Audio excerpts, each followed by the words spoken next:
Good morning, everybody. Today we received testimony on the posture of U.S. forces in the Asia-Pacific region. On behalf of the committee, I'd like to welcome Admiral Sam Locklear, the commander of U.S. Pacific Command, and General Mike Scaparrotti, the commander, U.S. Forces Korea, United Nations Command, and Combined Forces Command in Korea. Gentlemen, the committee appreciates your long years of faithful service and the many sacrifices that you and the families that you are part of make for our nation. We greatly appreciate the service of the men and women, military and civilian, who serve with you in your commands. Please convey to them our admiration and our appreciation for their selfless sacrifice and dedication. Last year, General Thurman was unable to testify at this hearing because of the heightened testimony on the Korean Peninsula. General Scaparrotti, we are glad that you were able to make it this year. Today's hearing is particularly timely as North Korea is again engaged in saber-rattling and dangerous rocket and missile launches, including the one just a few weeks ago. Kim Jong-un's regime has so far followed the same destructive policies as its predecessors, pursuing its nuclear weapons and ballistic missile programs with callous disregard for the well-being of its own people and the region. Even China, despite its long-standing relationship with North Korea, has joined in the United Nations condemnation of North Korean regime's dangerous behavior and has supported new sanctions. We look forward to hearing General Scaparrotti's views on recent developments on the Korean Peninsula and additional steps that might be taken to promote stability and peace. At the time of increasing fiscal austerity within the Department of Defense, China has announced that it is increasing its official military budget for 2014 to almost $132 billion, which is a 12% increase over last year, making that country's military spending the second largest in the world after the United States. China's pursuit of new military capabilities raises concerns about its intentions, particularly in the context of the country's increasing willingness to assert its controversial claims of sovereignty in the South China and East China Seas. China's belligerence and unwillingness to negotiate a maritime code of conduct with its ASEAN neighbors raises doubts about its representations that China is interested in a peaceful rise. We were dismayed by China's unilateral declaration of an air identification zone last year that did not follow proper consultations with its neighboring countries and that includes the airspace over the Senkaku Islands, which are administered by Japan. In addition, China's lack of regard for the intellectual property rights of the United States and other nations is a significant problem for the global community. China is the leading source of counterfeit parts, both in military systems and in the commercial sector. In addition, China appears to have engaged in a massive campaign to steal technology and other vital business information from American industry and from our government.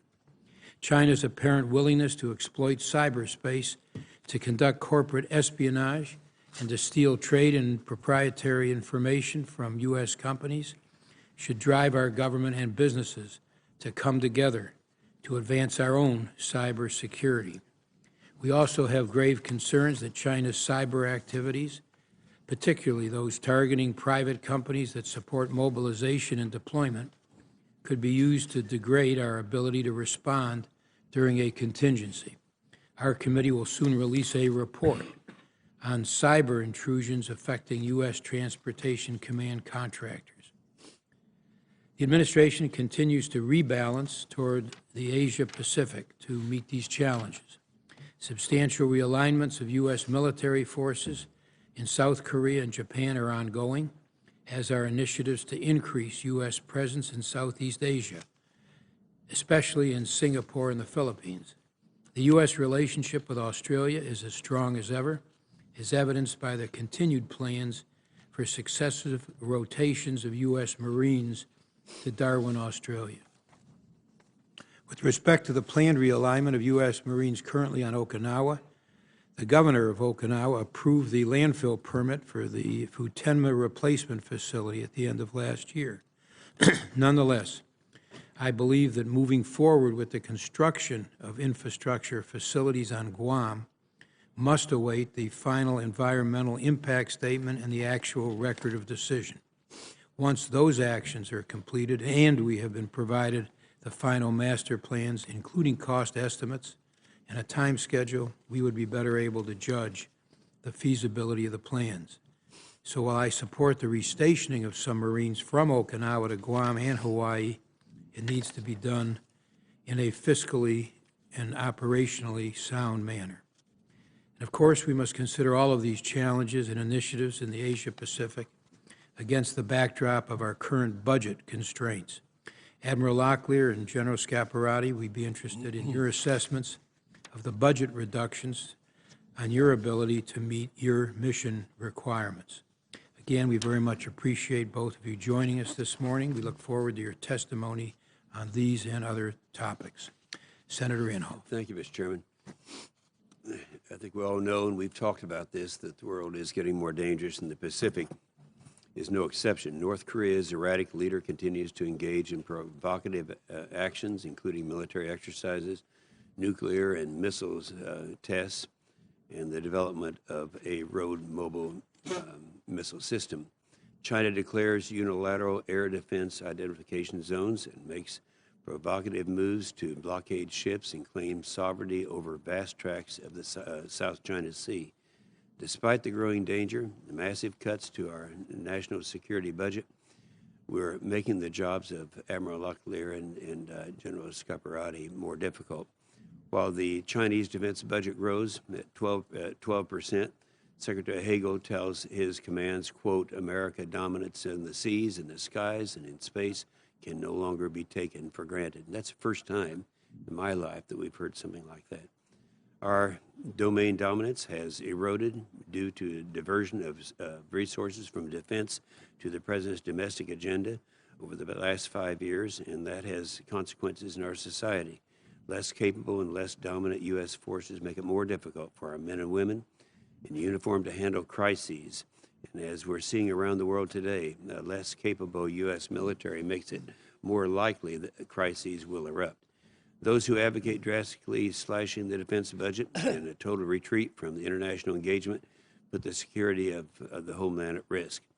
More aggressive adversaries and less capable United States military forces are a recipe for disaster.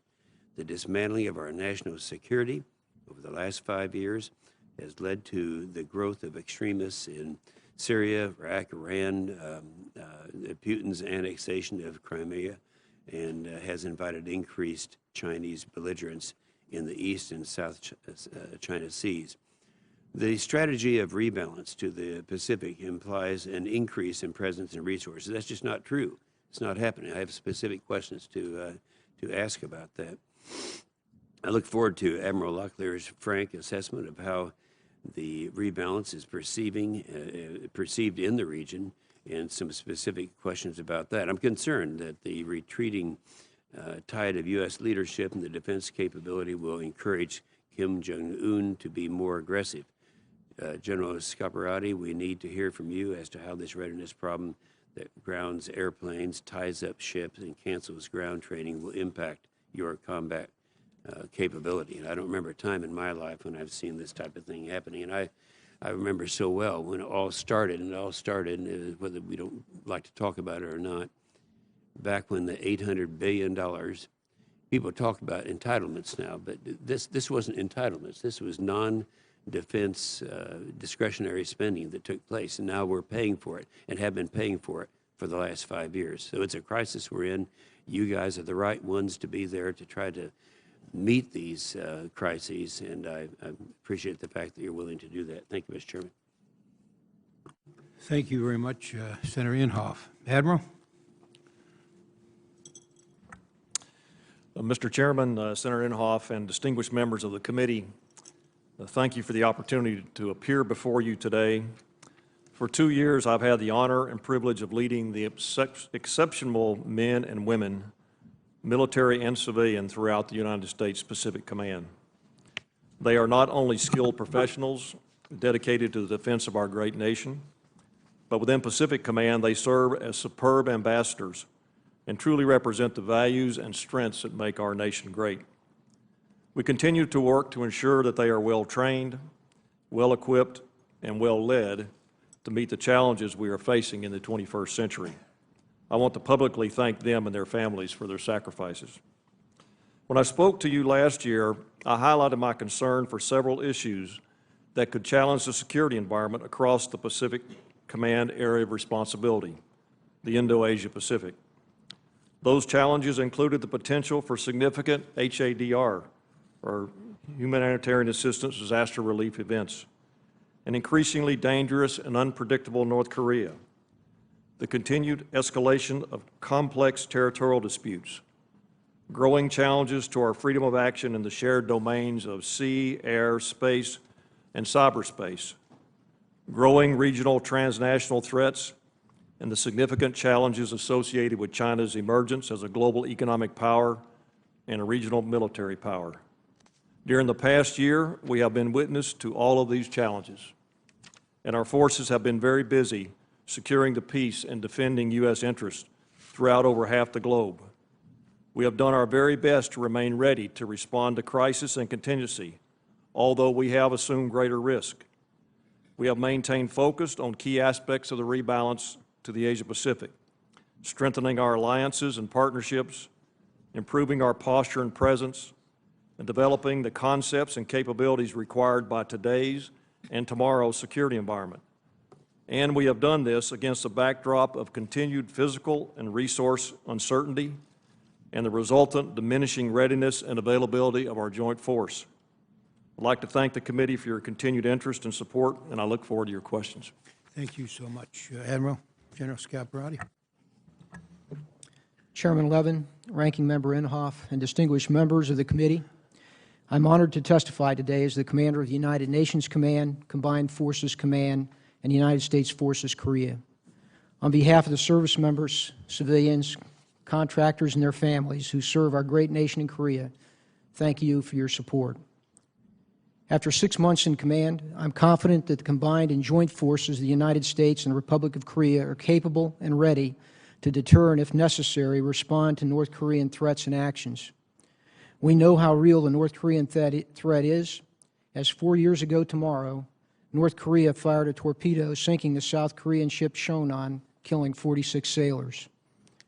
That terrible day is a constant reminder that standing at freedom's frontier with our Korean ally, we cannot allow ourselves to become complacent against an unpredictable totalitarian regime.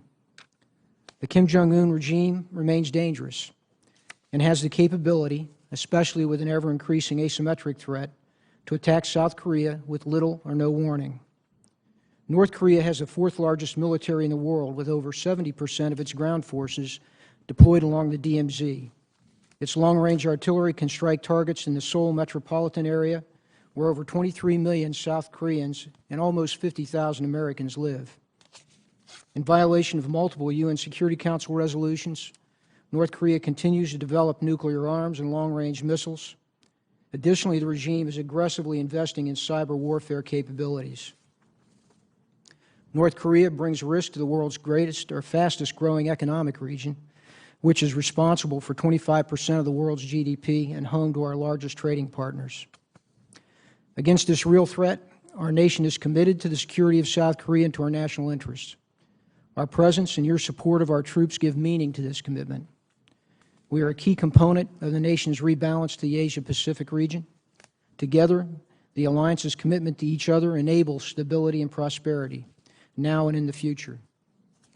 In the spirit of this commitment, we are working closely with the South Korean military to develop its capabilities in combined C4I systems, an alliance counter-missile defense strategy, and the procurement of precision-guided munitions, ballistic missile defense systems, and ISR platforms.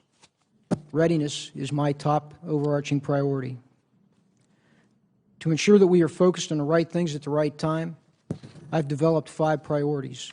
First, sustain and strengthen the alliance. Second, maintain the armistice. to deter and defeat aggression and be ready to fight tonight. Third, transform the alliance. Fourth, sustain force and family readiness. And fifth, enhance the UNC CFC USFK team. An essential part of this is a positive command climate that focuses on the covenant between the leaders and the led and our mission together. At the core of mission success is a close relationship we share with our South Korean partners. We benefit from an important history forged on many battlefields, shared sacrifices, and democratic principles. Over the past 60 years, we have built one of the longest-standing alliances in modern history. We will continue to ensure a strong and effective deterrence posture so that Pyongyang never misjudges our role, our commitment, or our capability to respond as an alliance. I'm extremely proud of our joint force and their families serving in the Republic of Korea. I sincerely appreciate your continued support for them and for our crucial alliance. Thank you, and I look forward to your questions. Thank you very much, General. Let's try 7 minutes for our first round. Admiral, let me start with you. As you noted in your written testimony, China's declaration in November of an air defense identification zone, in ADAS, in the East China Sea encompassing the Senkakus, immediately raised tensions. Now, while the declaration of that identification zone has not affected U.S. military operations in the area, there is a concern that China is attempting to change the status quo in the East China and South China Seas by taking these kind of incremental steps to assert territorial claims. So, Admiral, let me start by asking you this question. Has China's declaration of that identification zone changed the status quo between China and Japan with regard to their respective claims to the Senkakus? From my observation, first, it had not, as you correctly stated, it has not changed our operations at all, and we don't recognize it or comply with it. I have not seen any change in the activities of our ally, the Japanese Self-Defense Force, as they pursue operations in that area based on the proclamation of the ADIZ by the Chinese. And Admiral, what's your assessment of China's pursuit of anti-access and area denial capabilities, and what are the implications of such capabilities on the ability of other nations, including the United States, to move freely in the international waters of the Western Pacific? We've known for some time that the PLA have been pursuing technologies and capabilities that would allow them to potentially control the access in the areas around their borders, particularly in the sea space.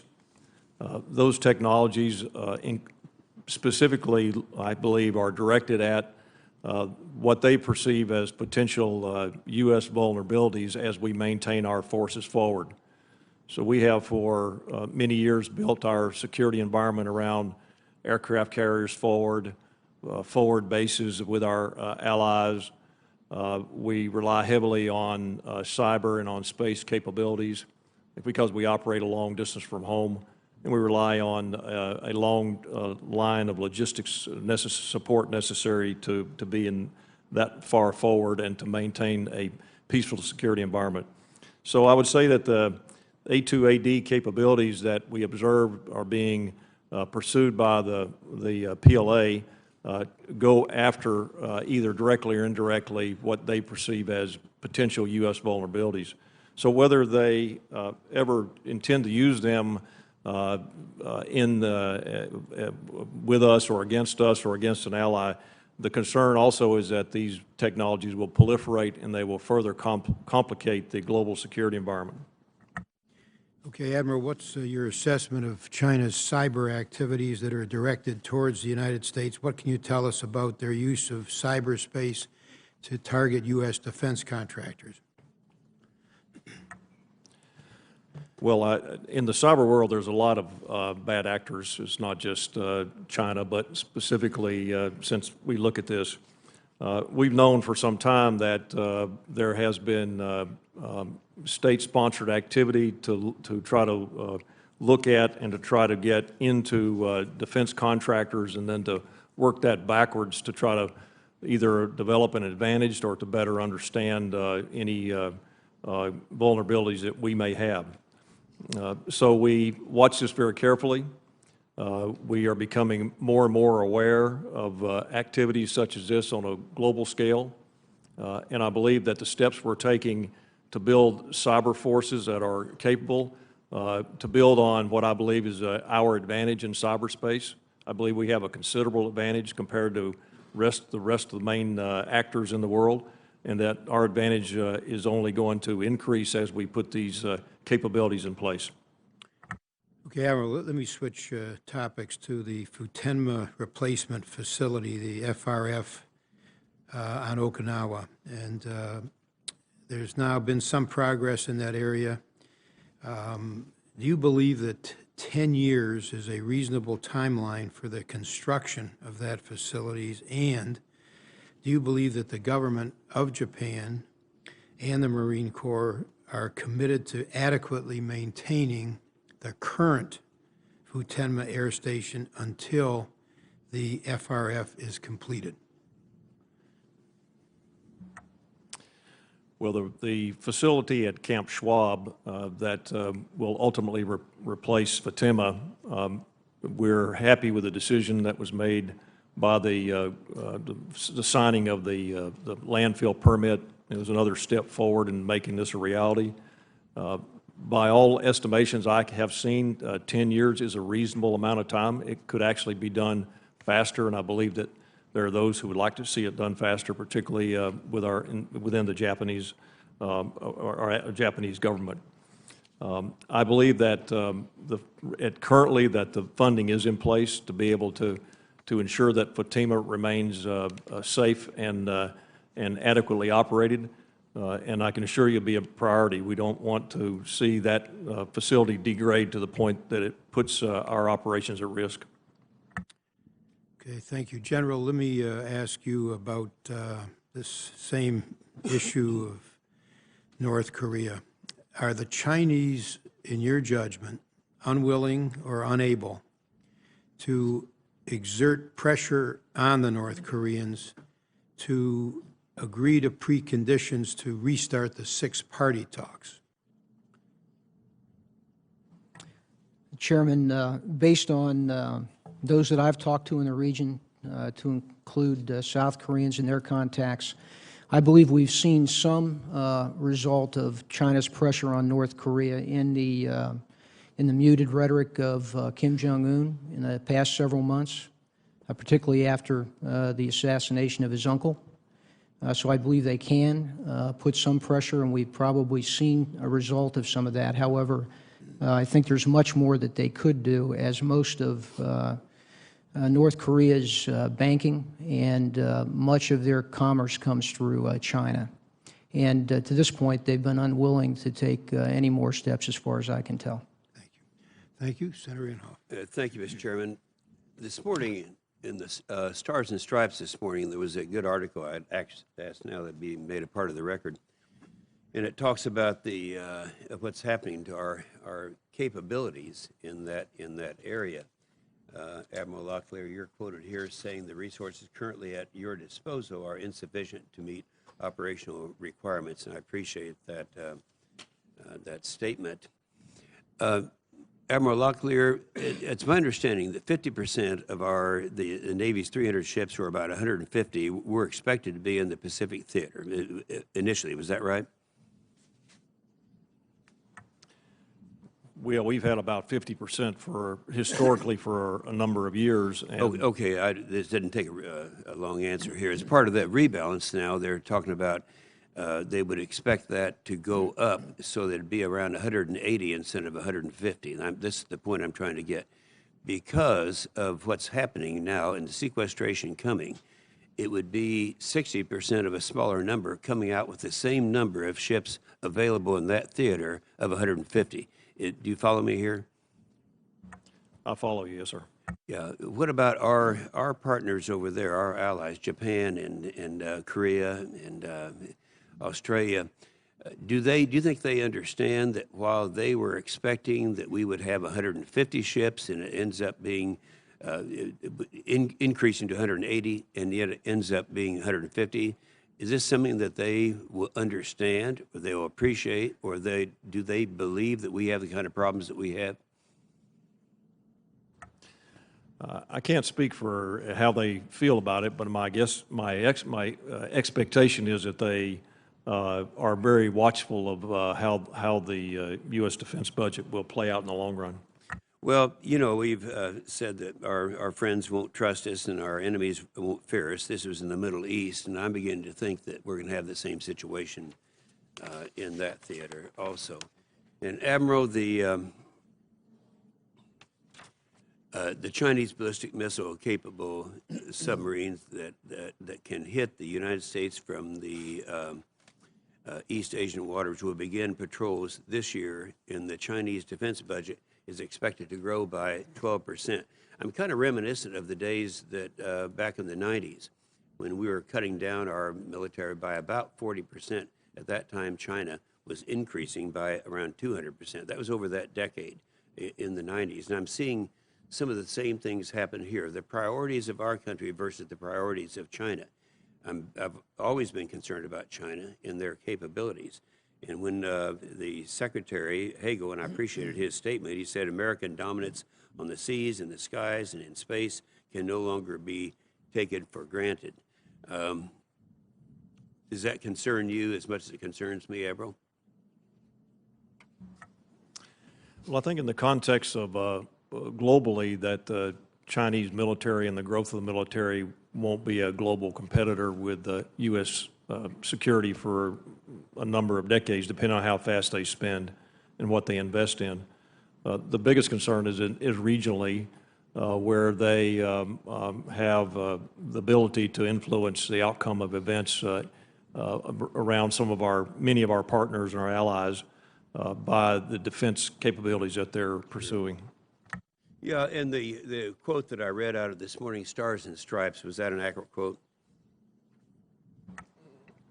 I haven't read the article, but I believe that it is, the way you quote it is accurate. Yes. Well, judging from our discussions in my office, I think that is an accurate quote, and I think people need to talk about it. General, we are looking now at a new Kim Jong, and you and I talked in my office. My concern has been because of that he is less predictable than his predecessor. Would you agree with that? Yes, Senator, I would. And do you think by being less predictable that would translate into a greater threat? Yes, Senator, I do. You know, I agree with that because you can't tell. You know, sometimes we talk about the days of the Cold War when we had two superpowers and both of us were predictable. And the less predictable we are, the greater threat it is to us. I think particularly now with the drawdowns that we're suffering and the limited capabilities that we're giving you to do a job. So with this person there, in your opinion, are sanctions, diplomatic pressure, and appeasement with the shipments of food and oil that have been our policy tools likely to halt North Korea's further development and proliferation of nuclear weapons? Senator, I think that it's an appropriate step in terms of our sanctions, continued sanctions, but I don't believe that President, there'll be enough to convince him that he should denuclearize. No, I don't think so either, and I think, I agree with your statement. However, again, getting back to the unpredictability, this guy is, I don't think is deterred by that type of action. We also talked in my office about another problem. I think the forces on the peninsula that would be needed to fight immediately are combat ready. My concern is with the follow-on forces. I'd like to have you share with us whether you're as concerned about that today as I am. Senators, as you stated, the forces on the theater have been fully resourced despite the budget constraints that we've had. I'm happy with that and appreciative of it. But I am concerned. though, follow-on forces. That's correct, sir. And I am concerned about the readiness of the follow-on forces. In our theater, given the indications and warnings, the nature of this theater and the threat that we face, I rely on rapid and ready forces to flow into the peninsula in crisis. Well, it's because throughout your career you've been able to rely on that, and you're not now. Do you agree with General Amos when he said, "We will have fewer forces arriving less trained, arriving later to the fight. This would delay the buildup of combat power, allow the enemy more time to build its defenses, and would likely prolong combat operations altogether. This is a formula for more American casualties." Do you agree with that? I do, Senator. I do. Yes. Thank you, Mr. Chairman. Thank you, Senator Inhofe. Senator Donnelly. Thank you, Mr. Chairman.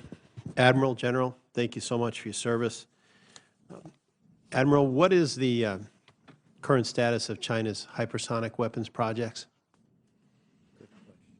Well, thank you. Well, they have demonstrated the technology in tests that were visible to the world earlier this year. How fast that they can actually put that into an operational capability is unknown, but it could take several years to do that. Do you think they currently have the ability to strike U.S. assets in the continental U.S.?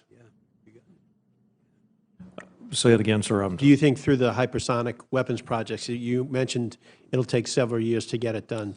Do you think they presently have the ability to strike the continental U.S.? Well, I think they have the ability to look at and to understand and through satellite imagery and everything else to have views of the United States. Whether or not they have what they're going to ultimately do with hypersonic capability as it relates to their long-range deterrent, I don't know.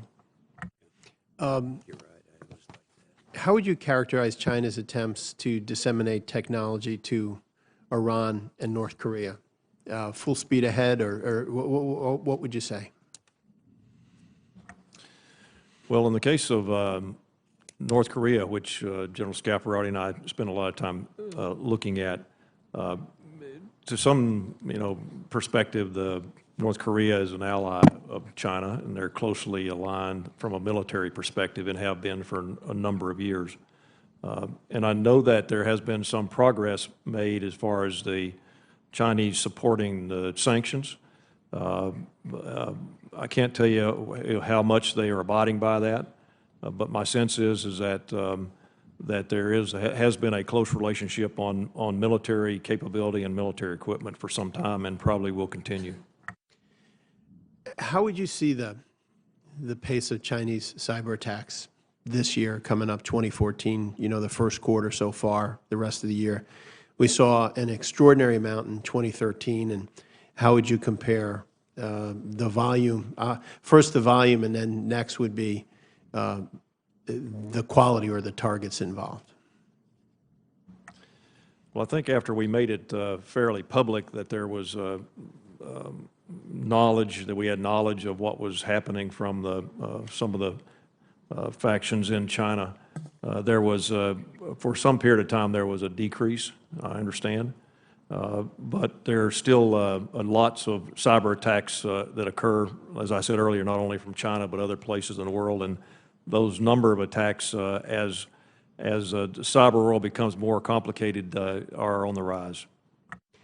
And General Scaparrotti, what is your estimate of North Korea's efforts in cyber attacks?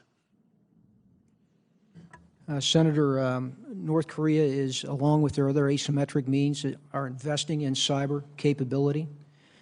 Presently, at this time, they've been known to use their cyber capability. Here a year ago, they had, we believe it was North Korea that had the impact in South Korea's media and banking institutions. Presently, it is disruption of services, disruption of website capability, but they're focused on it and their capabilities are gaining. And General, again on another issue. Can you provide us with just a current status of the relocation of forces to Camp Humphreys?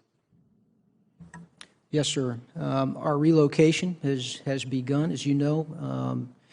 We are moving forces according to the land partnership plan from the north, which we call Area 1, north of Seoul, and also from the Yongsan area predominantly. And they're moving to 2 hubs, one around Humphreys, one around Daegu. Presently, we have not begun the initial movements. They'll begin this year. The majority of our forces will move in 2016. Word about that Humphreys were at 13% construction and about 67 or so percent underway. So the build is well underway, and we're on track to move the majority of our forces in 2016. Is there any viable short-term solutions to having enough adequate housing within a drive, a 30-minute drive to Camp Humphreys? Senator, we just last week, we had a housing industry seminar in Seoul in order to both inform and also gain information from private industry in Korea as to the capability to provide housing within the 30-minute area, which is our policy of Humphreys. Our recent surveys tell us that there isn't the capacity right now. We were actually looking to see what the capacity to build is. Admiral, in regards to counterfeit parts, so much is going on with China. Have you seen any indication that they're trying to address that problem or trying to identify or help us to track these counterfeit parts? I have not. General, in regards to the North Korean regime, do you believe Kim Jong-un is controlling the military and the country, or do you think he's a front for their military? Senator, I believe that Kim Jong-un is clearly in charge. He has appointed himself as the supreme leader through the Constitution, and the actions that he's taken with respect to the change, particularly in the military in terms of leadership, is clear, and I believe he is in charge. In regards to that same topic, how much influence do the Chinese have on him? If they push, does he follow their lead, or is it still his call at the end of the day? Senator, I believe they have the capacity to influence him. They've shown it in small ways, but I think from what I've seen, he also is an independent actor and will tend to go his own way, which I believe has frustrated China as well from just what I've read and know from others that have been there. Well, thank you both for your service. My time is up. Thank you, Mr. Chairman. Thank you, Senator Donnelly. Senator McCain. Thank you, Mr. Chairman. And General, thank you for your answer to Senator Inhofe's question about your ability to carry out your responsibilities. As you say, your forces under your command are operationally ready, but we see more and more indications of fewer and fewer units of the United States Army that are operationally ready, and that must be of great concern for you in case of the unthinkable, and that is an outbreak of conflict. Is that correct? Yes, sir, that's correct. And on the Korean Peninsula, the nature of the fight is potentially high intensity combat, and the time and space factors also present a tough problem for us. So the delivery of ready forces on a timeline is important.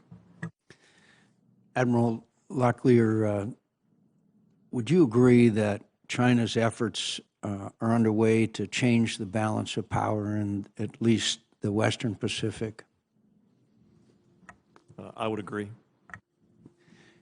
And that may be carried out in an incremental fashion, such as the requirement for an ADIZ over the East China Sea,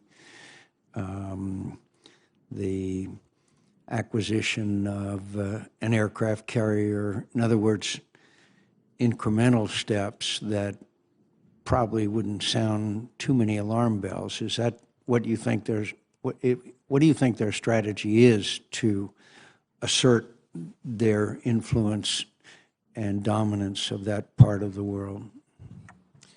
Yes, sir. Well, their maritime strategy is pretty clear. I mean, they don't hide it from anybody. And they have certainly tailored their defense spending heavily in the maritime domain. And so it is an incremental strategy. It's not to be done, I think, all at one time. But my sense is that they look at their strategy and they look at the current status in the South China Sea, and I think they believe they're on their strategy. And the fact that there has not been at least the expectations of the unfortunately called pivot has not become a reality, that must be some factor in their impressions of us. Well, I think that, first of all, I think in the long run, a relationship between the U.S. and China, and even a mill-to-mill relationship, is in the best interest of everyone. They watch very carefully the U.S. We've guaranteed the security there for many years that helped their rise as well. And so they are very much interested in our alliances, the status of those alliances, the status of forces that we have there, the capabilities of those forces. So,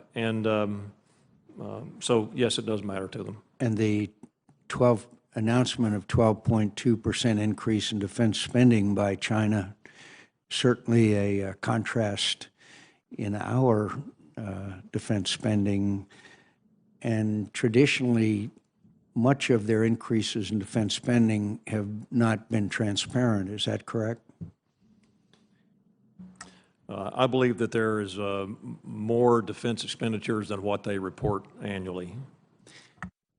What is the likelihood, in your view, and this is a very difficult question, of a confrontation between China and Japan over the Senkakus? Well, I like to stay away from hypotheticals. Yeah, you do. Maybe you don't. I don't ask you that, but certainly, many of their actions have been very provocative. Would you agree with that? I would agree that their actions have been provocative and, in many cases, attempt to change the status quo. Does the littoral combat ship meet your operational requirements? Well, the littoral combat ship, as you know, has a long history of why we built that ship, for what reason, and it has a shallow draft, it has speed, it was designed to operate in littorals, it was designed to have changeable payloads, it was designed to have a small crew, it was designed to be able to be forward deployed and rotated. So the operational concept, yes, it does, but it only meets a portion of what my requirements are. Is there a lesson learned in the recent reduction in the plans for acquisition of the LCS? Well, I think that if you talk about a Navy that's the size of 320 or 25 ships, which is what I would say would be an assessment some have made is necessary for the global environment you're in, having 50 or 55 LCSs makes a lot of sense because there's a lot of places in the world where you can use them. But if you're talking about a budget that can only support a Navy much smaller than that, then having that heavy a reliance on LCS does not make that much sense. So I can understand why the reduction was made, but I'm still a supporter of the LCS and what it can do. General, what are we to make of all these recent firings of missiles, short-range missiles, out to sea by the North Koreans? Well, sir, I think Kim Jong-un had several reasons for those firings over time since 21 February. I think, first of all, there's a small contingent of that was a part of the normal winter training cycle. They've done that. I say a small contingent because this has been very different than in the past. The remainder, I think, were demonstrations, both for his regime and for demonstration to the people of capability. The other was a demonstration for us, the alliance, us and the ROCs, in terms of their capability to do that on short notice with very little warning. And one is rather formidable that they've been testing.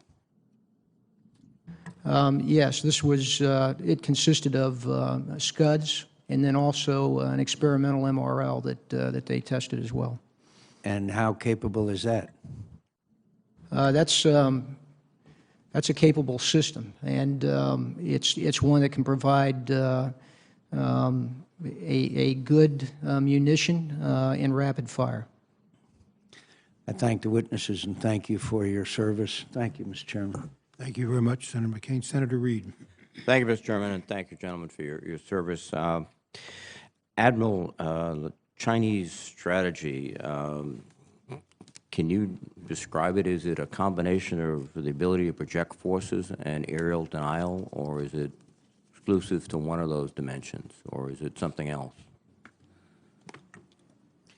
Well, I think that it's heavily reliant on an aerial denial or a counter-intervention strategy, which would be designed if they're to be able to keep someone else out, for them to have dominant influence.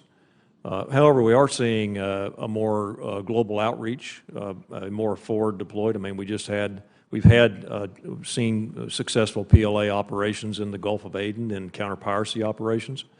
I believe, to their credit, they've got significant force deployed today, a number of ships and airplanes in support of the lost Malaysian airliner. We're seeing longer deployments, longer what we call out-of-area deployments by their submarines. I don't know that that's necessarily something that should alarm us, though, because they're a global economic power, and as their economic interests grow, their security interests will grow, and they're going to need a bigger Navy and bigger assets to go ensure that their security is maintained. At the point you raised, they have been very active in submarine construction. They've got a fairly expansive fleet, both ballistic missile submarines and attack submarines, and they're building more. They've got old Russian submarines. And are you noticing sort of a surge in terms of their submarine capabilities ahead of sort of surface ships? Well, certainly they have a credible submarine force today. They're in the process of modernizing that submarine force, and I think that they'll have, in the next decade or so, they'll have a fairly well modernized force of, I'm not sure the exact number, but probably 60 to 70 submarines, which is a lot of submarines for regional power. And they might represent the most sophisticated technological platforms that the Chinese have in terms of their seaborne platforms? I would say that they are on par. They do have good sophistication in their surface ships as well. Their air defense systems are very capable. And certainly they have some very credible missile technology that's among the best in the world.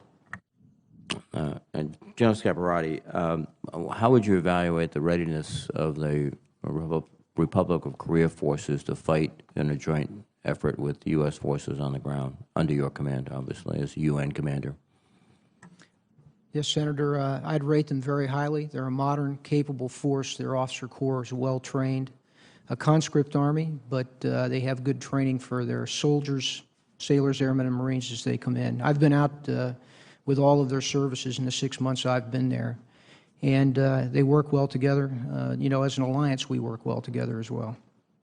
Do you have informal contact with Chinese counterparts and the perspective on what their attitude is towards the regime in Pyongyang today? Do you have that kind of sort of, if not official, unofficial? No, I do not, Senator. So you don't have any sort of even informal contact? Negative. Okay. And what essentially your intel is coming from the intelligence community and the diplomatic community about what the attitude is of the Chinese towards the North Korean regime? Yes, sir, and also from the ambassadors and officers that are members of the UN command that I have as well, and that's a good source of information because some of those also have embassies or offices in North Korea. Would you comment upon what your perception is? I know you limited information, but do Do you have a perception of what their attitude is? Are they supportive or upset about them or questioning the North Korean regime? Or What I understand is that that they are frustrated, that they were surprised, for instance, by the execution of Chung Song-Tek, and they're attempting to ensure that KJU and the regime does not create instability on their border. Okay.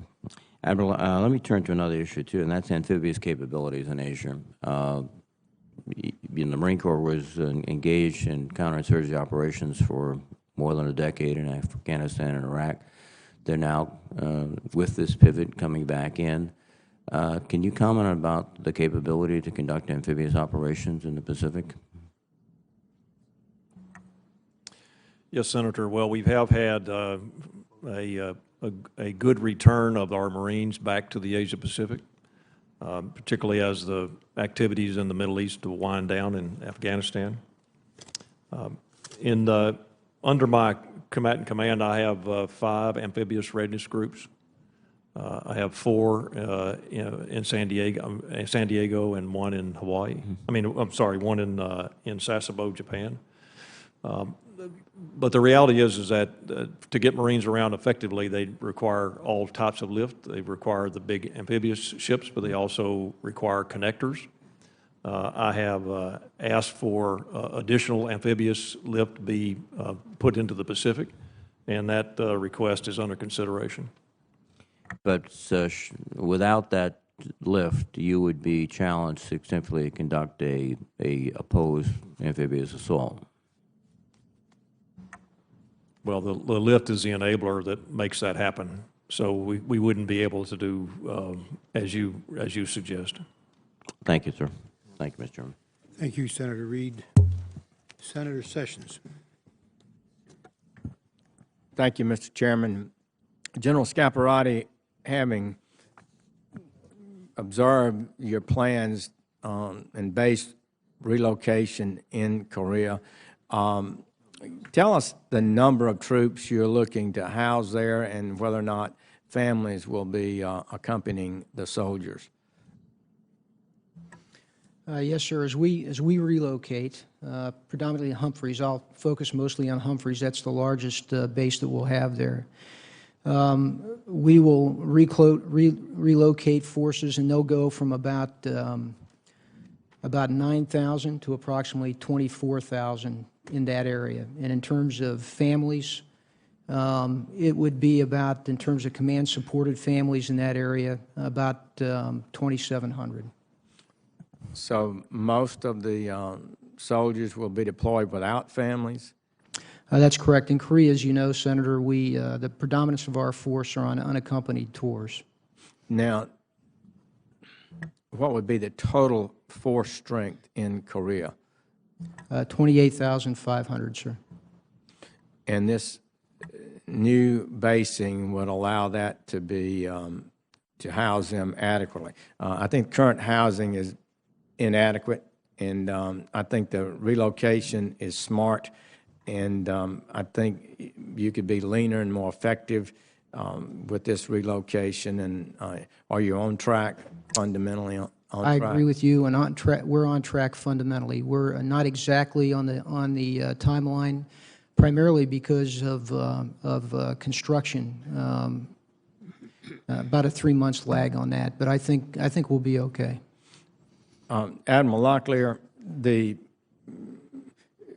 and to both of you, we're facing real budget problems. There's just no doubt about it. Admiral Mullen told us the greatest threat to our national security is our debt. Now, the latest projections from our own Congressional Budget Office indicate that in 5 years, interest on our debt will surpass the defense budget, and that in 10 years, we'll be paying $880 billion in interest on our debt. So all of us have got to confront that fact. I am uneasy and very troubled by the fact, it seems to me, that the Defense Department has disproportionately taken reductions. However, colleagues, it's not, there are no further cuts in the future under the budget plan that we modified with the Murray-Ryan bill. Our numbers for the base defense budget for FY15 is $495 billion. The peak in fiscal year 12 was $530. So we're down $35 billion in actual dollar spending from where we were at our peak, but that remains flat for 2 years and then begins to grow at the rate of about $13 billion a year. So I'm worried about where we are. I'm worried what kind of damage this may do to the military. But all of us got to be realistic that it's not going to, you're not going to be able to expect that Congress is just going to blithely add a lot of new spending. It's just we don't have the money. And our fundamental threat that's impacting America now is debt. We'll have way above interest payment is the fastest growing item in our budget. And it's just terribly dangerous to us. Admiral Locklear, on the littoral combat ship, one of the things that we're worried about with regard to China is their sophisticated expansion of their submarine capability and even nuclear capability submarines. That ship is designed and will be utilized in anti-submarine warfare, will it not?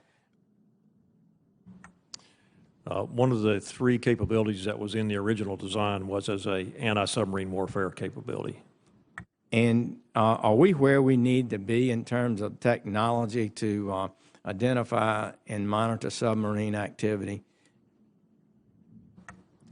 I would say my assessment across the joint force is that we are where we need to be, and the places where we need to go, we understand where those are.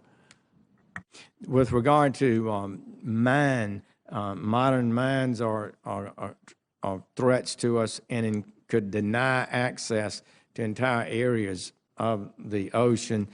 This ship is designed to be capable to be an effective anti-mine ship, LCS. That's correct, and I believe that was the first mission capability that was going to be put into place. Well, you mentioned in a symposium recently that it's taken up to 17 years to get a new ship brought online. I know that's hard to believe, but it historically seems to be about accurate. Is that a concern if we would design a new ship, that the length of time and the cost of developing that ship?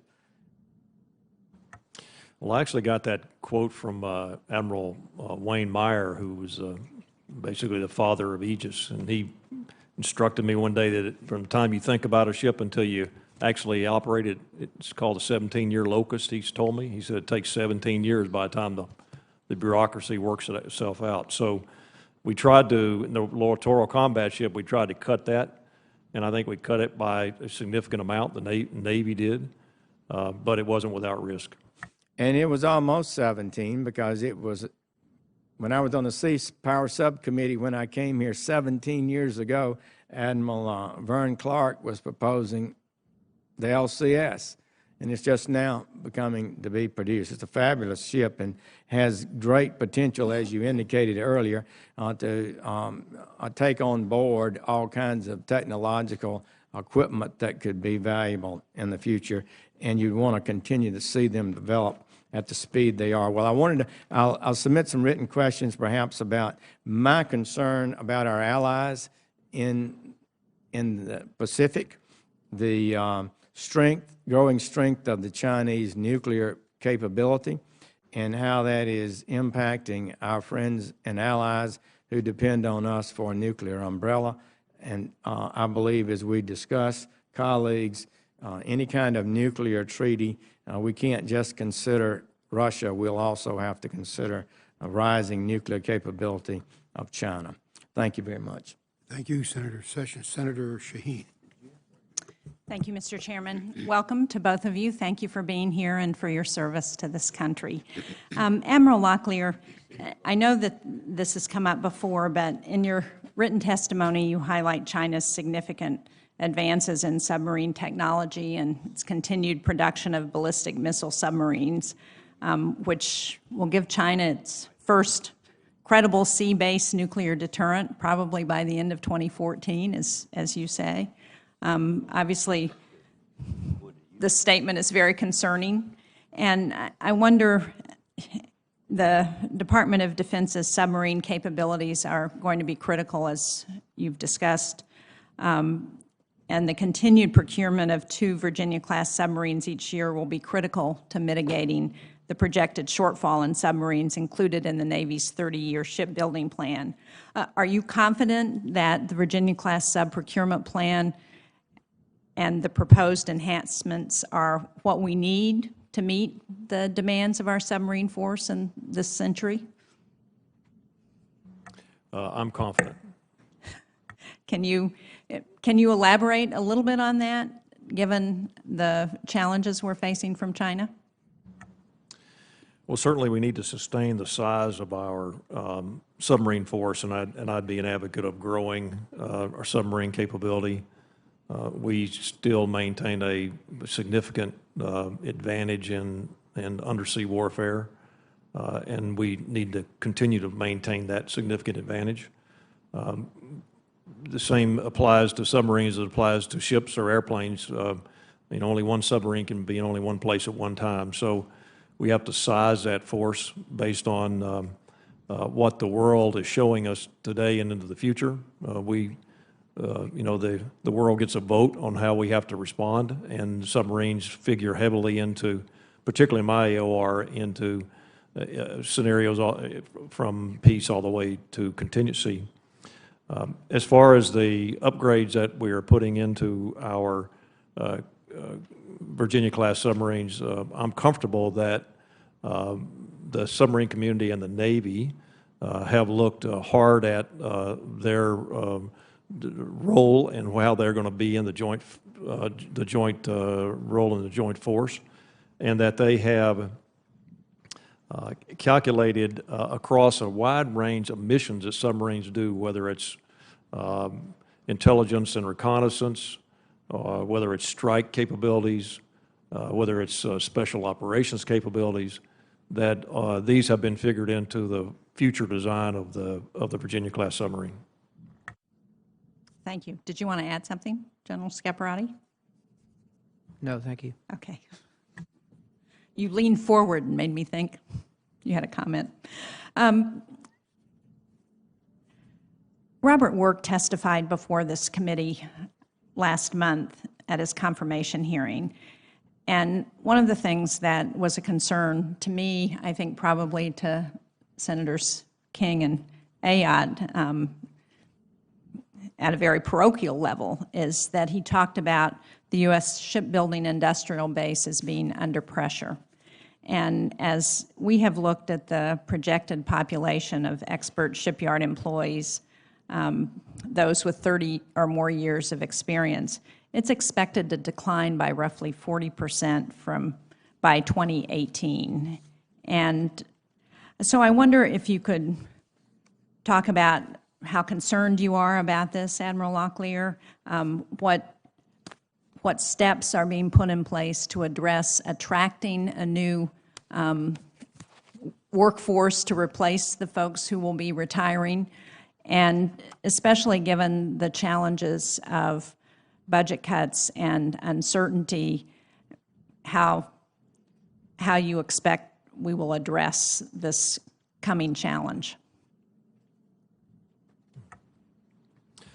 When I was a young officer on board one of my first ship, I was an engineering officer, and I happened to be in a shipyard, a U.S. shipyard at that time, having the ship worked on. And we opened up the main engines of the ship, and the guy that was sitting next to me was a shipyard worker probably about my age. And he was showing me the inside of this engine. And he said, "Come down here, I want to show you something." And inside that engine, he had welded his name when he was a young apprentice in that shipyard. The ship was about 25, 30 years old at that time. And so I had a good visibility of the credibility of that kind of continuity of these people that really kind of understand the skill and craft of making very sophisticated ships and warships and submarines. But I believe our industrial base is under pressure, particularly as our shipbuilding industry shrinks, and we don't do a lot of commercial shipbuilding in this country. So we have really a national treasure, a national asset that has to be looked at from that perspective. To expect it to kind of compete out there in the open market with all the other globally, it's just not, and particularly when we're by law required to build our ships in our own country, which is the right thing. So we have to continually update that workforce. We have to contract it and then retain it. So I know that in particular the Navy, as Mr. Work talked about, has looked hard at this, but it has to be figured into the calculation of our national security strategy for the long run. Obviously, we are very proud, those of us who represent the Portsmouth Naval Shipyard, and I'm sure it's true of others who represent the other shipyards in this country, are very proud of the good work of the folks who have been there for many years and are very concerned about our actions here to make sure that we continue to support the level of activity that allows this country to maintain its security. And as we look at the future and the potential cuts from sequestration kicking back in 2015, it's certainly something that I hope all of us will work very carefully with you in the leadership of our military to address, because if we allow those cuts to come back in, it's going to have clear implications for our future. Thank you very much. Thank you very much, Senator Sheen. Senator Wicker. Thank you, Mr. Chairman. Admiral Locklear, I am deeply concerned about the administration's budget request, that it may not provide the full range of equipment and ready forces necessary to our national security strategy in the Asia-Pacific. Deterrence is intrinsically linked to readiness. To provide deterrence, our military's capability must be tangible and demonstrable. Tell us, first of all, in a general sense, what do you see as the U.S. security priorities in the Asia-Pacific region, and what is your assessment of the risk to your ability to execute our objectives in the Asia-Pacific if we do not provide you with ready and capable forces? Well, I think our first priority is to support General Scaparrotti to ensure that peace and stability is maintained on the Korean Peninsula, and that the Kim Jong-un regime is properly contained. Second priority, I think, is to ensure that our alliances, our historic alliances, we only have 7 treaties as a nation, and 5 of those are in my AOR area of responsibility, and that's to ensure that those alliances are maintained and that they're upgraded for the 21st century and that they have the right military equipment to support those alliances. And then I would say the next is our growing list of partners and how we partner with them that are below the ally level, but certainly are no less important to us as far as how we maintain peace and security.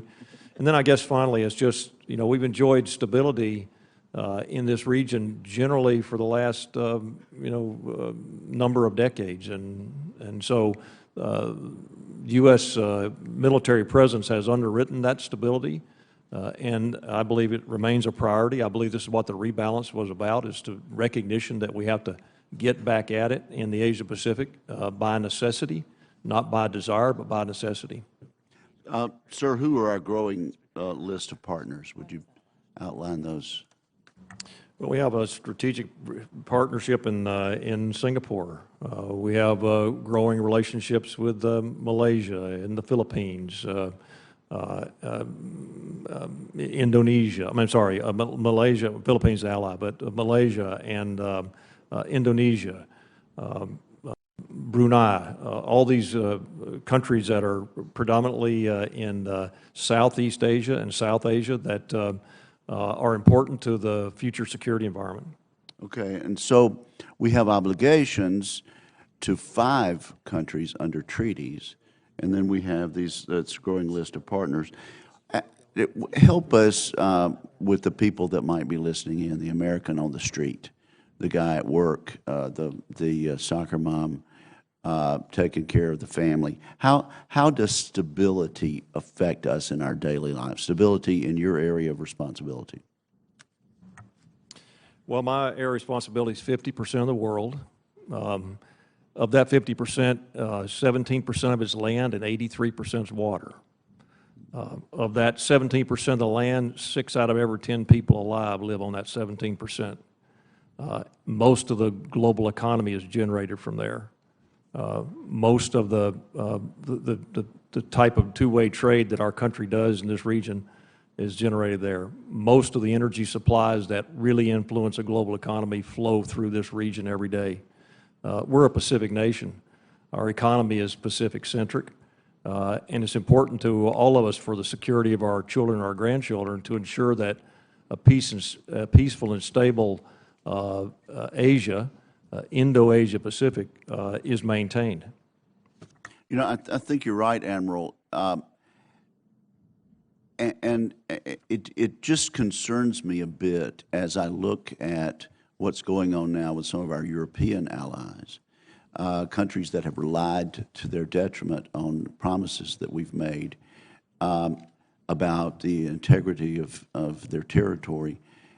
It just seems to me that any signal we send, and you don't even need to comment on this, but any signal we send that we don't really take seriously our treaty obligations is a worrisome notion for people who might rely on us in the future. And so I wonder, I just wonder aloud to the members of this committee and to the people within the sound of my voice, what signals we are sending when we don't come down very hard on violations of the territory of some of our treaty partners. I'm glad, let me shift though in the time I have, I'm glad to know that Senator Reid, who's a distinguished leader on this committee, has asked you about our amphibious capability. And I believe you said that you had asked for additional ships for your area of responsibility. Is that correct, Admiral? That's correct. I mean, as part of the ongoing dialogue about the rebalance and the priorities of how you accomplish that rebalance, and part of that discussion was about amphibious shipping. Okay, well, I think you probably have some people on this committee and in the Congress who'd like to help you on this. Why do you need more amphibious capability? And would you elaborate on the role of our Marines, the expeditionary Marines in your area of responsibility? Would the effectiveness of the Marines be diminished if there were insufficient amphibious ships? Or I guess if we don't correct the insufficient number of ships, and how would this affect your abilities as the combatant commander? Well, certainly, I'm not the only combatant commander that desires amphibious shipping or the Marines that are on them. So there is a global competition among us as the world situation kind of moves around, and we need different types of forces. And generally, the capabilities that the Marine Corps bring with amphibious readiness groups is applicable to almost every scenario, from humanitarian assistance, disaster relief, all the way to high-end contingencies. And so the global demand signal today is less than we can, I mean, is greater than what we can resource. So as of course, we have to make trade-offs. I mean, we only have so much money, we only have so much that can be dedicated. And I think that the Navy and the Marine Corps have teamed together to take a look at that. But in my particular area of responsibility, not only do I have forces that are out and about in the Western Pacific predominantly, but I also have amphibious forces that I train and maintain, and then I send them to other combatant commands. I send them to Central Command and to Europe. In the Pacific, though, it is my view that as the Marines come back, that we should optimize the capability of the Marines, particularly in the area west of the date line. And to do that, we have to have adequate amphibious lift to do that. Well, let me just leave you with this request. Tell us what you need and why you need it, and what we won't be able to do if you get less than that. And I would hope that members of this committee would do what we could to make sure that we're ready for contingencies in your area. And thank you very much. Thank you to both of you, actually. Thank you, Senator Wicker. Senator King. Thank you, Mr. Chairman. Admiral, I'd like to begin with a compliment. I was fortunate enough to spend the past weekend on the USS New Mexico, Virginia-class submarine, doing exercises under the polar ice cap. The machine, the device, the ship was extraordinary, but what the overwhelming impression I had was of the quality of the sailors on that ship. From the commander to the mess folks, they were dedicated, patriotic, passionate about what they were doing.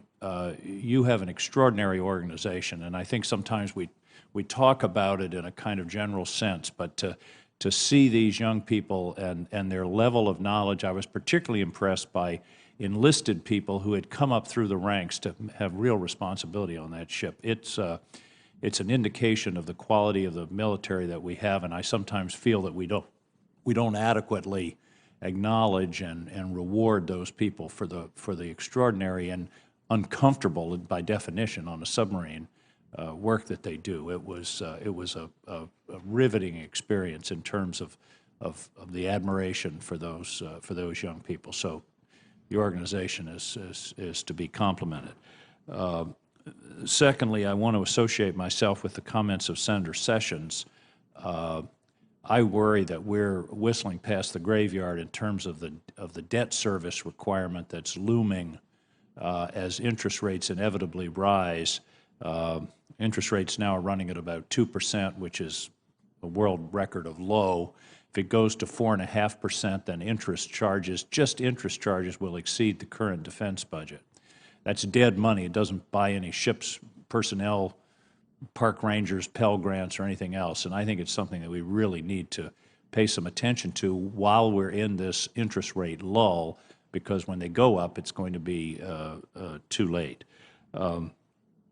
Third, in terms of a comment, General, you mentioned that we have an asymmetric cyber advantage, but it occurs to me that for the same reason, we have an asymmetric cyber vulnerability because of the advanced nature of our society and the extent to which we depend upon the internet and interrelationships for everything from the electrical grid to natural gas to financial services. So I believe we do have, and I've observed that we do have an advantage because of our advanced state, but several of my folks have pointed out to me that it's also can be a significant disadvantage.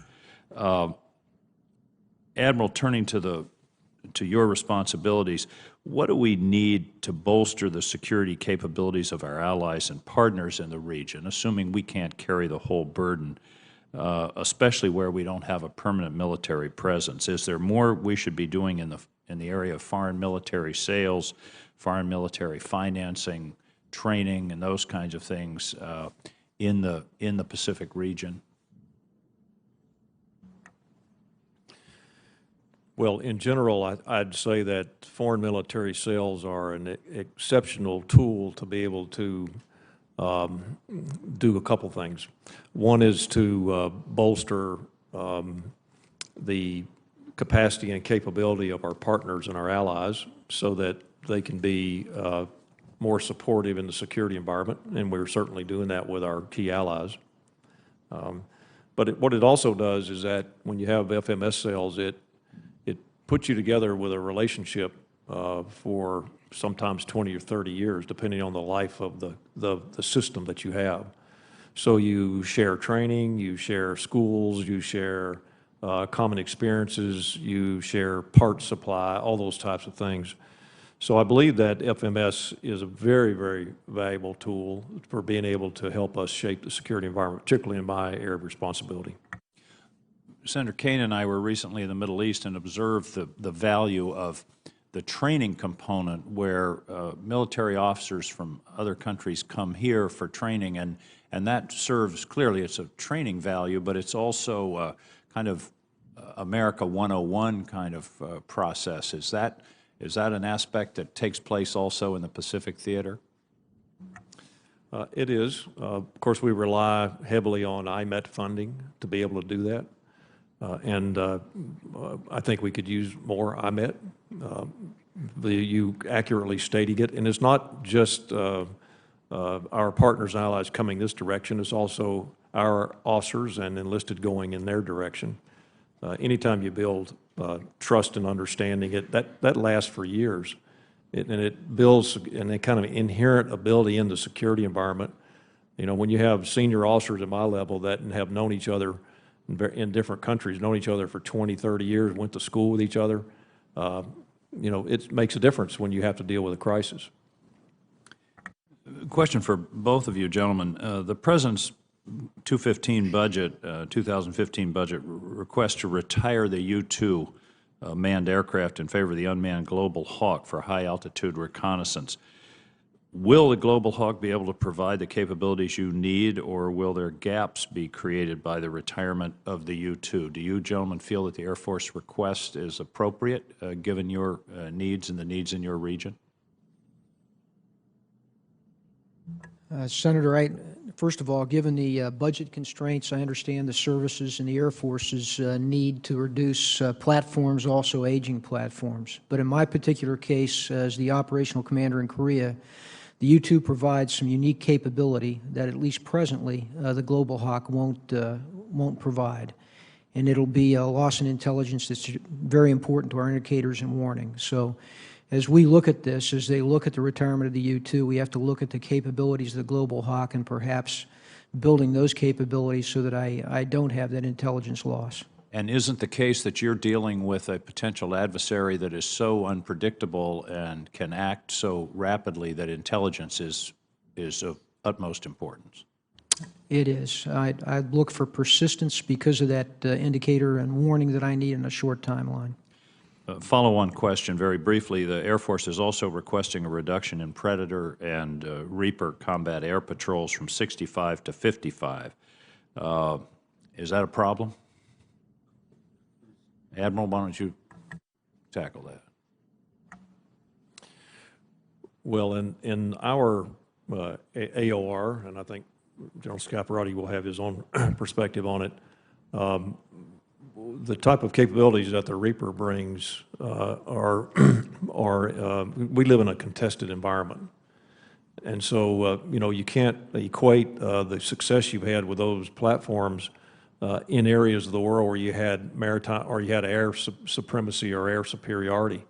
What we have to have is survivable platforms, survivable, you know, capabilities. And so the reduction in those platforms, I think, is less important to us in the Asia Pacific than it is maybe other parts of the world.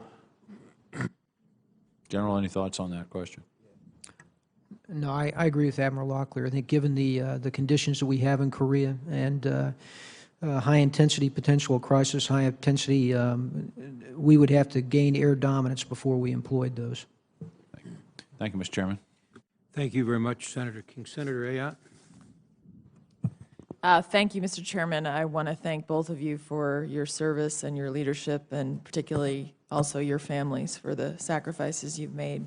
We appreciate it. Admiral Locklear, I wanted to follow up on the question that my colleague, Senator Shaheen, asked you with regard to the submarine capabilities of our country, and I believe you said that you are an advocate for greater capabilities for our attack submarine fleet, if that's right. That's correct. Certainly, you talked about the importance of the Virginia-class submarine, and particularly with our capability in the Asia-Pacific region. One question I wanted to ask you is, what percentage of your combatant commander requirements for attack submarines are being met? Well, let me provide you an offline exact percentage, Sure. but they're not all being met. They're not all being met. In fact, last year, I think it was about 50% in terms of the combatant commander requirement requests for attack submarine. So I would appreciate an update on that, but my sense is it's probably not much better, or even may not even be any better, maybe lower. So I look forward to those numbers. But so we're not meeting all our combatant command requests for attack submarines. And as we look forward to the Los Angeles-class submarines retiring in the coming years, and we are replacing them with Virginia-class submarines, as I look at the numbers, our attack submarines will decline from 55 attack submarines in fiscal year 2013 to, if we go forward, to a low of actually 42 in 2029. So we're seeing a diminishing trajectory, despite the fact I'm very glad that, there was obviously inclusion of 2 Virginia-class submarines productions over the FIDEP. But I'm seeing a disconnect in terms of our needs, not only in the Asia-Pacific region, but this is where I think we see it very much, and the declining capacity we will have under the current predictions for attack submarines. So if we're rebalancing to the Asia-Pacific region, and really, as we've heard today, it's an environment dominated by maritime presence, and how can we justify a 24% decrease in the size of our attack submarine fleet? And doesn't this suggest that we are not adequately resourcing this rebalancing as we look at a time, as you've said in your testimony, that in fact China has increasing capability with regard to their submarine fleet and has continued to invest in their submarine fleet. So could you help me with that? Well, I think you accurately represented what the future will be based on even building 2 a year. Right. Of course, when the CNO, I won't speak for him, but he's the guy who has to manage putting all the requirements into a fixed top line. And so it comes down to managing risk and finding where we can absorb risk inside the budgets that we're given. And unfortunately, I think that the best that they've been able to do, even at 2 a year, is what you just outlined. Well, thank you, Admiral. I just think that people need to understand that this is going to be a significant decrease if we stay where we are with regard to how we're resourcing the overall defense budget, but also in particular our submarine fleet, when there are going to be greater needs, where countries like China are making greater investment, and where the value of our attack submarine fleet is paramount in terms of defense of the nation and also our presence in the Asia-Pacific region. So I think this is an issue we have to pay careful attention to, and it's one that we need to focus on. I also fully agree with my colleague about the value of our workforce that maintains those submarine fleets, but also the workforce that has the technical expertise and background. I'm very proud of the workers at the Portsmouth Naval Shipyard, but this is something that, as you described, is a treasure that we need to continue to invest in if we're going to have that capacity going forward. General Scaparrotti, I wanted to ask you about something in your testimony. You talked about missile defense shortfalls in terms of your responsibilities. What is it that are our missile defense shortfalls, and what are your concerns there? Senator, first of all, as you know, we have a challenging environment in terms of North Korea's development of ballistic missiles, and they continue apace at that. It is both a U.S. and ROC concern that I have in terms of the alliance. And it's developing, along with the Republic of Korea, a layered, interoperable missile defense system that has the right components and also has the sufficient munitions. And I've made the specific requirements known.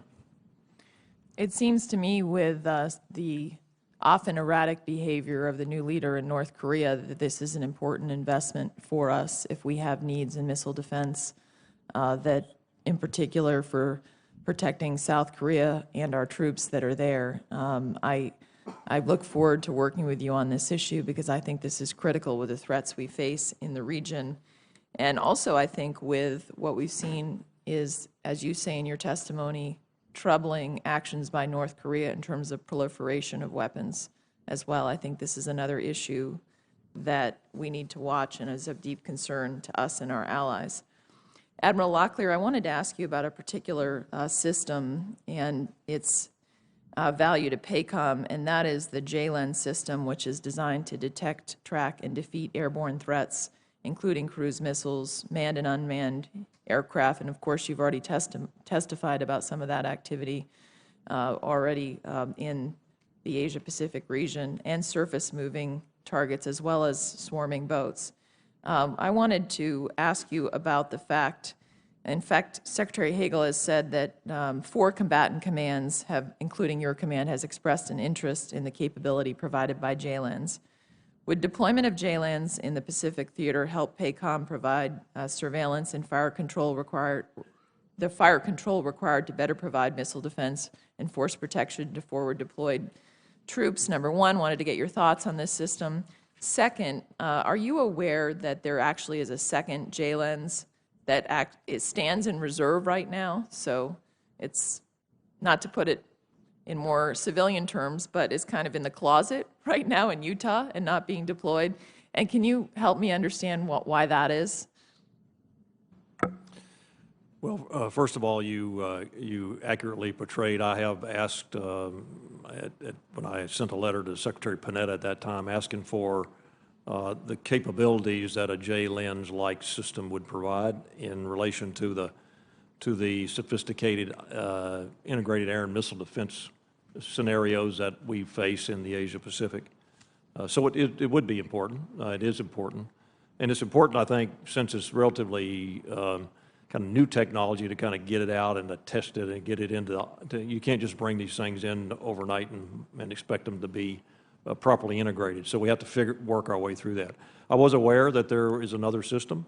I think that the decision was made by the Joint Force because of the capabilities of the system and the uncertainties of other regions of the world, to keep one in reserve just in case we need it. So I don't fault their decision. I think that it probably was, given the fact we only have 2 of the systems and the fact that the world's pretty dynamic, keeping one in reserve may be the best solution for now. Thank you very much, both of you. Appreciate it. Thank you very much, Senator Ayotte. Senator Hirado. Thank you, Mr. Chairman. I would like to first associate myself with the comments of Senators King and Ayotte in recognizing the competence and the dedication of the men and women who serve. And Admiral Locklear, it is always good to see you once again. I also want to commend you on releasing PACOM's energy security strategy. It is a concise, clear-eyed assessment of the challenges and opportunities the U.S. faces with regard to energy matters in this region, and clearly access to affordable, sustainable energy sources is a key part of security and stability in the region. To my question, Admiral, you mentioned the value of multilateral engagements within the region. Specifically, you were talking about this with regard to Senator Wicker's comments. And at Secretary Hagel's invitation, the ASEAN Defense Ministers meeting will be held in Hawaii next month. What are your thoughts about the significance of this meeting, and do you have plans, or are there plans for other meetings of this sort with countries or partners who are below the alliance level, as you noted? Well, one of my objectives as PACOM commander is to be as supportive as possible of the ASEAN nations, the ASEAN organization.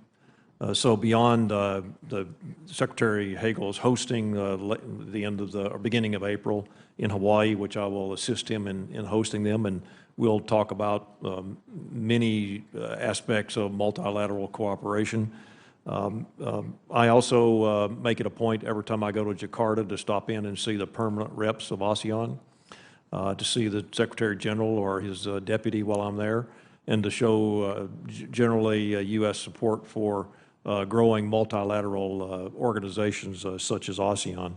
So there is a place, a growing place, I think, particularly in Southeast Asia, for these multilateral organizations that when they come together, they won't, they're a consensus organization, so they're probably not going to, we have to set our expectations at a certain level, but certainly they should have a voice, and they should have a voice together. And as you noted, the kind of relationships that we build in these areas and with these countries would be very beneficial to our national security interests also. With the rebalance to the Asia-Pacific theater, I am having a bit of trouble understanding a new Air Force plan which would move 4 Air Force KC-135 tankers from Joint Base Pearl Harbor-Hickam to the mainland. And given the space and time needs, it seems to me that keeping the tankers forward deployed in Hawaii would make the most sense. Would you like to share some your perspective on this proposal? Well, I have not yet seen the formal proposal by the Air Force, but as you know, that proposal would have to come through me for my comment. The decision of to move any forces that are COCOM to PACOM or under my command would have to be authorized by Secretary Hagel. So there'll be a dialogue about this. I mean, I think there'll be a lot of perspectives as we look at it. I believe those 4 airplanes were a result of a BRAC initiative a number of years back. What I understand is that there are some maintenance efficiencies that as we look at across service efficiencies that are being forced on us by forced is probably the wrong word, that we're being driven to because of the physical realities we're in, that this is probably the reason that the Air Force is pursuing the consolidation of these assets. But we have not made a decision yet. I would have an expectation that the National Guard, the Air Force, and you would be very much engaged. And of course, I don't want to be in touch also. The department has proposed a 36% reduction in MILCON funds for fiscal year 15, and it is my understanding that these cuts were made to help operations and readiness accounts because of the impact of sequester. How will these budget changes affect your ability to carry out your missions in PACOM, both from the MILCON and operations and readiness standpoints? Well, in general, slowing of MILCON that we had anticipated in our program, to this degree, 36%, will impact the services ability throughout the world, but in particular in my AOR, to be able to move forward with some of their initiatives. So, for instance, in Hawaii, I think there's been a MILCON reduction at Kaneohe. We are moving to move V-22s there. New Cobras, new Apache helicopters, those type of things. I mean, Huey helicopters. And so it will slow the pace of which we are able to integrate these forces into the AOR. Well, my hope is also that the deferred MILCON items will be restored as we go along and as we assess the needs that you have in this area. You mentioned the cyber threat that impacts the PACON AOR, and with the ever-increasing number of cyber attacks everywhere, frankly, but let's focus on your AOR. Would you support a strong cyber team that's made up of active, Guard, and reserve personnel? Well, generally speaking, the more cyber experts we have, the better. But I would recommend that we refer that over to Cyber Command to take a look at how those forces would be integrated in the overall cyber plan, because the Guard, as we've seen in the last number of years, the Guard in times of crisis goes forward in many cases, and we'd have to understand how they would be manned and trained and maintained to be relevant when they showed up with the active forces in a contingency. It's clear that we all ought to be working in parallel course, and that the right hand, left hand, all of us should be working together. So that's really where I'm going, and certainly not advocating that everybody does their own thing in this area, because it's very complicated, I realize. Thank you very much, Mr. Chairman. Thank you, Senator Hirano. Senator Graham. Thank you, Mr. Chairman. Thank you, both of you, for your service. General, is it a fair statement that North Korea is one of the most unstable nation-states in the world today? Yes, sir, I'd agree. And be in the top 2 or 3? Yes, sir. Okay. In terms of their missile program, by 2024, do you expect that they will have ballistic missile capability that could effectively reach our homeland? Yes, sir, on the pace they're on. Yes, sir. Okay. Do you expect by 2024 that they will have plutonium weapons, not just uranium-based nuclear bombs? Yes, sir. Okay.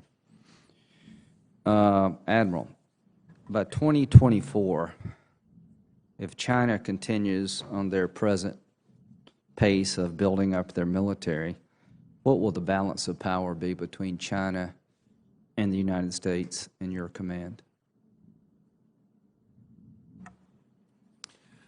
Well, I think in the region, the balance of power will continue to shift in the direction of the Chinese, depending on how much more investments they make, and depending on whether what our forces look like forward. So it will continue to shift. Well, we're uncertain as to what China will do, but it seems like they're intent on building up the military. Is that a fair statement? At 12.2%, that's a fair statement. So let's look at the pace they're on and what will happen to us over the next, by 2024. If sequestration is fully implemented, how much longer realistically do you have in this command? A couple of years? What's the normal tour? It's about 3 years. I'm in my last year. Okay. So as we look forward, we'll probably have 2 or 3 commanders by 2024 at least. Looking down the road, if sequestration is fully implemented, what will that mean in terms of the ability to defend this region and have a deterring presence? Is sequestration a mild, medium, or severe effect on future commanders to be able to represent our interest in your area? Well, I think assuming that the world, other than the Asia Pacific, will not be peaceful in 2024, sequestration will have a severe effect on our abilities. Okay. Now, General, the transition of leadership in North Korea, is it stabilizing or is it still volatile? Do we know who's in charge of the country? Senator, we do know who's in charge. It's Kim Jong-un. I think recently has stabilized somewhat. He's displaying a normal routine at this point, purposely so, I think, for his regime. But we don't know yet the stability within his close regime. Significant change in the leadership recently there. Do we have any real leverage to stop their nuclear program from developing at the pace they would desire?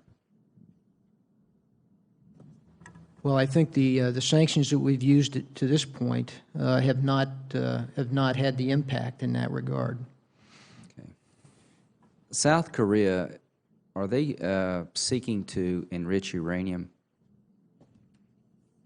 As you know, there's discussions with civil nuclear capability. Is it our position to oppose enrichment by the South Koreans for civilian purposes, or do you know? Senator, I don't know. Okay. Admiral, you've got a lot of the world to be responsible for. Our military budgets will be at 2.3% of GDP. Do you know the last time America spent 2.3% of GDP on defense in the modern era? I couldn't accurately say. Okay.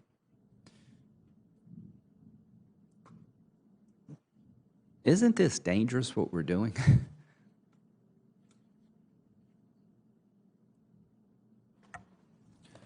Well, I think that we have to, the real question as we talk about here today is how do you weigh what appears to be the looming threat to the U.S. economy, the U.S. Well, let's structure. say if you then- if you eliminated the Department of Defense in perpetuity, would it remotely move us toward balancing the budget? From what I can see, it would not. Okay. So if we assume that's fairly accurate, the path we've taken as a nation in terms of our defense capabilities, would you say it's alarming? I would say that it bears serious watching. What would you say, General? Sir, I'd say that I'm very concerned about it. From our enemy's point of view, do you see it likely that China will have a confrontation with Japan over the islands that are in question, Admiral?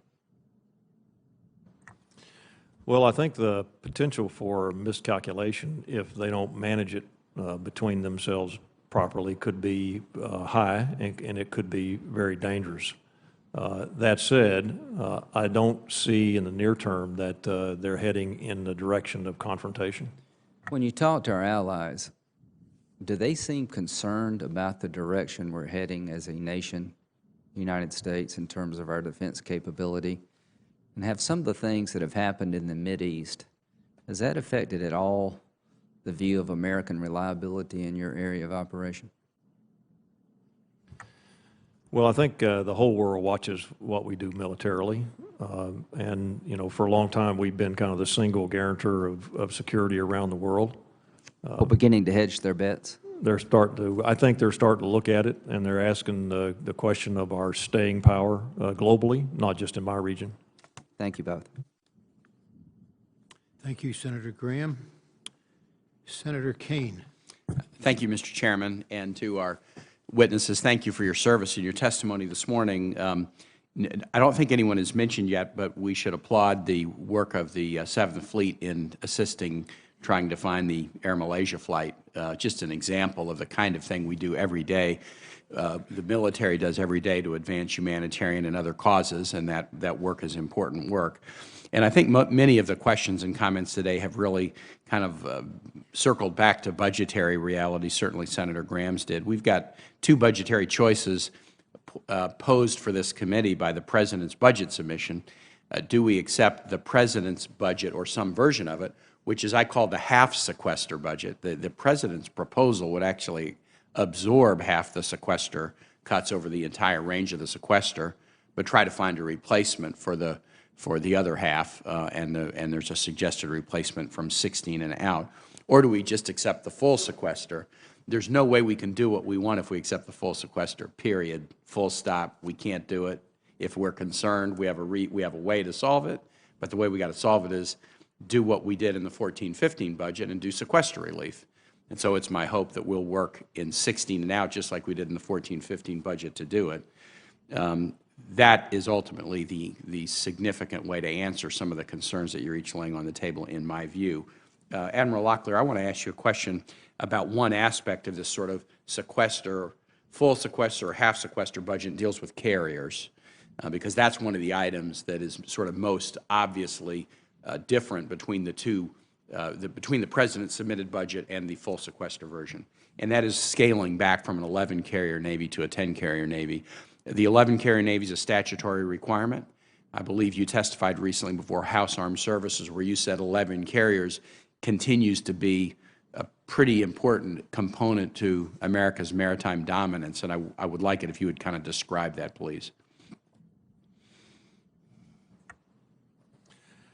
Well, you know, we've debated for a long time whether what the utility of the carrier would be in the 21st century, and we continue to see it as, I'd say, in the forefront of military instruments that leadership have been able to use to be able to maintain the peace, to maintain stability, and in crisis to be able to respond quickly.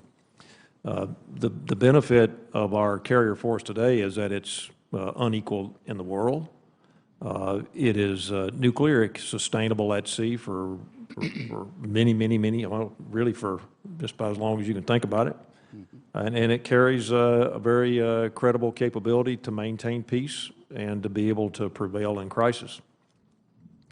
The downside to the nuclear carrier force, or the opportunity cost, maybe not the downside, is that they are nuclear and they have to be maintained as in a safe manner, which if you take a look at the history of Navy nuclear power, you got to give these young men and women who do this a lot of credit. You've got young 19, 20-year-old people run these nuclear reactors, and they've been largely without any incident for the history of the program. But to do that, you have to bring them back through maintenance. They have to come back to our shipyards. They have to be in nuclear shipyards to have that done. And in the kind of day-to-day operations globally, to be able to maintain the requirements that I have and the other combatant commanders have, based on the world as it is, about 11 aircraft carriers is just barely making it today. What would it mean in PACOM if we dropped back from 11 to 10, changed the statutory requirement, didn't refuel the George Washington, drop back from 11 to 10? What would it mean in PACOM? Well, I'm confident we would still maintain a nuclear carrier forward in the Japanese alliance. You know, we've announced recently that Ronald Reagan would be that replacement, so we're moving in that direction. The implication would be that there would be greater periods of time in not only my AOR, but other AORs where a combatant commander would say a carrier is needed in this crisis or needed in this scenario, and there would not be one available. If I could continue, Admiral, with you, I want to talk a little bit about China. I think as I was hearing your testimony, you were indicating that China is pretty rapidly chewing away any dominance that we might have in the region, but that I think you indicated that even at a 12% growth in defense expenditures, it would be many decades before they could reduce our dominance globally. Did I understand the gist of your testimony correctly? That's correct. Does China have military bases outside of China?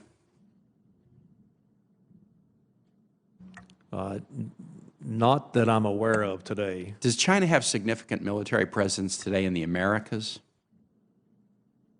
Military presence, no. In Africa? Military presence, no. Europe? No. Middle East? Just in the Gulf of Aden, where they've done counter-piracy operations.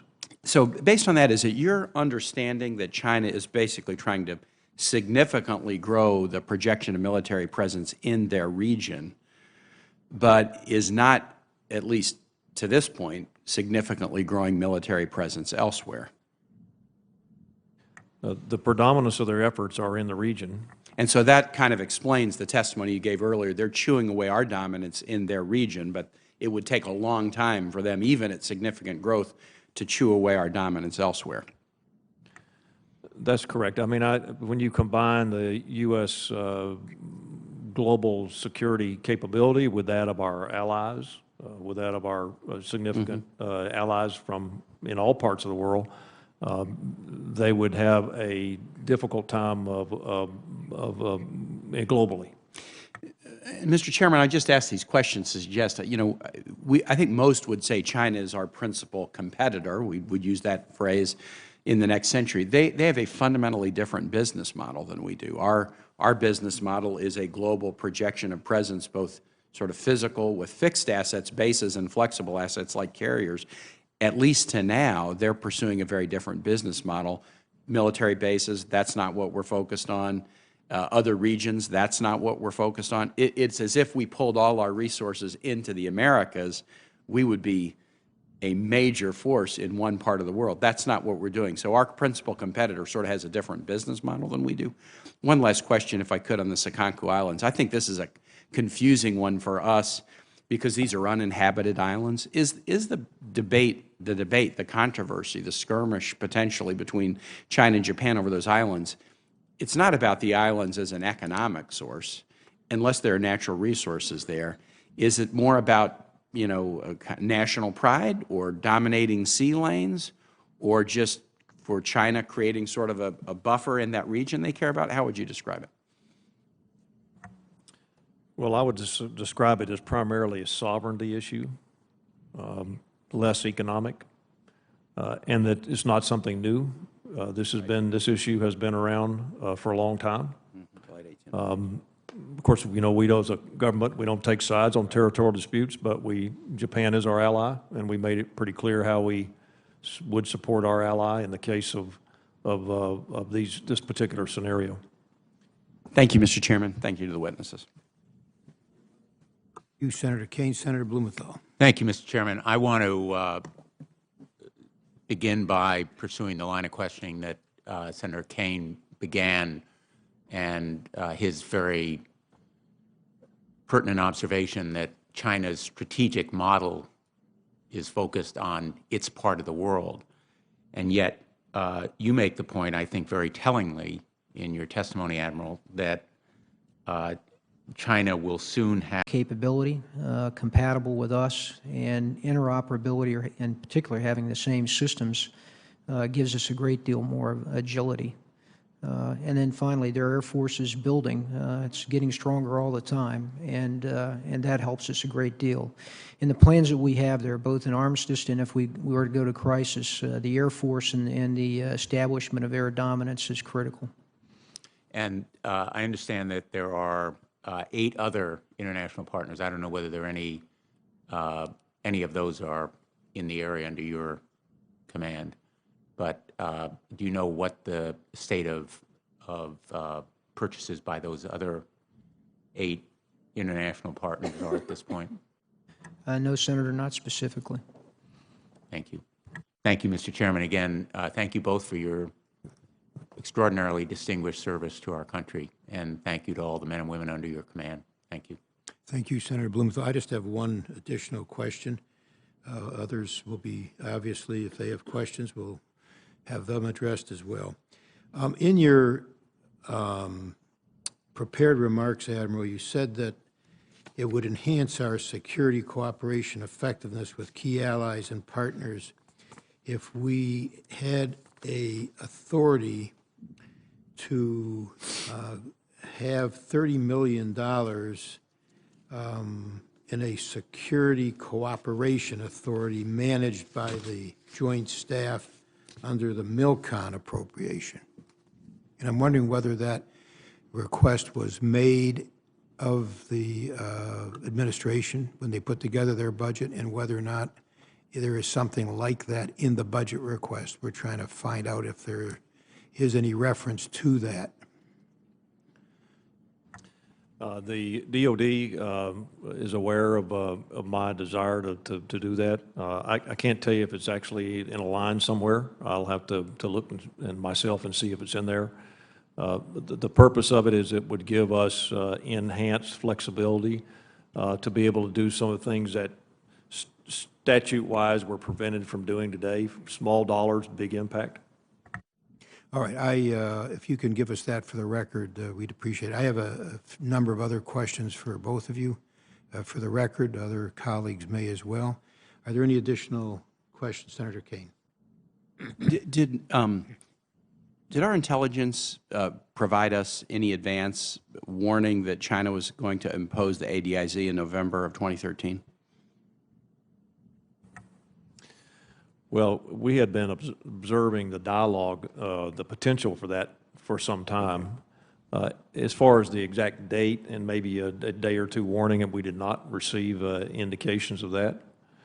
So it was a surprise to the region of when they actually announced it. But we knew for some time that there was a contemplation of that. So the surprise was the timing rather than that they actually took this step? Right. I mean, we came out pretty firm about how we felt about it afterwards, but, I mean, in reality, every country should have the, ability to look at their own defenses and to put these types of things in place. We have more ADIZs than any other country in the world, but it's the method and the extra caveats that were put on it that made it unacceptable.